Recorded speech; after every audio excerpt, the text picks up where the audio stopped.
Good morning.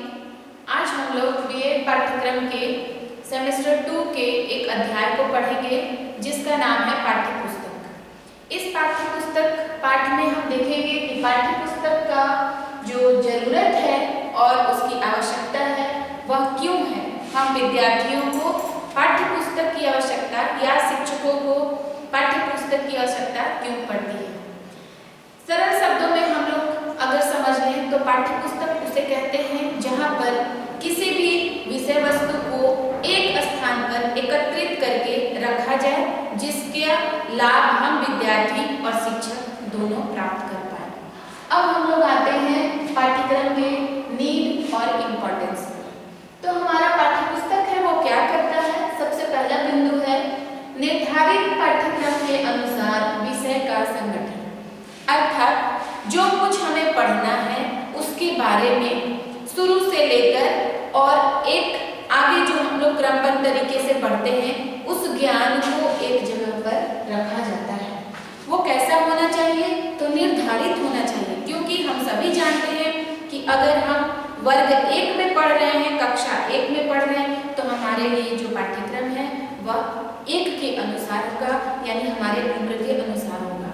जब हम 5वीं कक्षा में जाते हैं तो हमारा जो पाठ्यक्रम होता है वह 5वीं कक्षा के अनुसार होता है, तो वह निर्धारित होना चाहिए। दूसरे पॉइंट को हम लोग देखते हैं तो वह है शिक्षकों एवं विद्यार्थियों के लिए मार्गदर्शन, अर्थात जो हमारा पाठ्य पुस्तक है वह शिक्षक और बालक दोनों के लिए गाइड बनता है।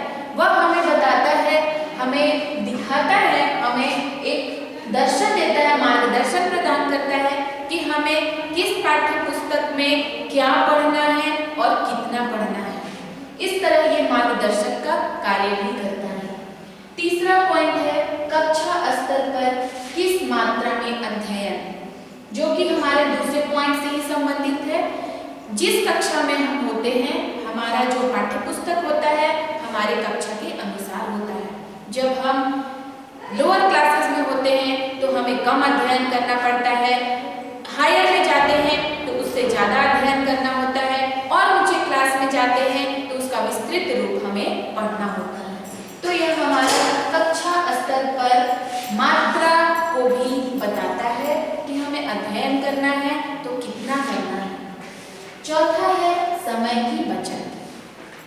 समय की बचत एक महत्वपूर्ण पहलू है। हम सभी जानते हैं कि शिक्षक को भी 30 मिनट की घंटी मिलती है, विद्यार्थियों को भी 30 मिनट में ही अपने पाठ्य पुस्तक के कुछ एक विषय का ज्ञान प्राप्त करना पड़ता है।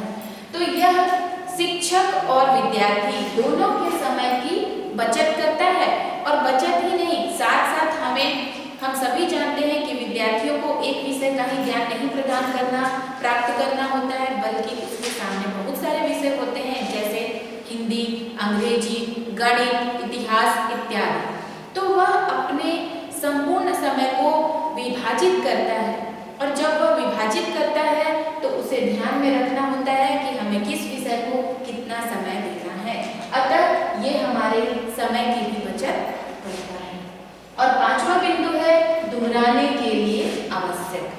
हम सभी जानते हैं कि वर्ग में हमें जो कुछ पढ़ाई होता है उसका कुछ प्रतिशत भी हम ज्ञान को प्राप्त कर पाते हैं, तो घर आने पर हम पुनः उस चीज को दोहराते हैं, या वर्ग में जो भी हमें कार्य मिलता है करके आने के लिए, जिसको हम लोग होमवर्क के रूप में जानते हैं, तो उसे हम घर में आते हैं, पढ़ते हैं, पुनः दोहराते हैं और उसके अनुसार हम उसे कंप्लीट करते हैं। तो पाठ्य पुस्तक विद्यार्थियों के लिए भी दोहराने के लिए आवश्यक होता है और शिक्षकों के लिए भी दोहराने के लिए आवश्यक होता है।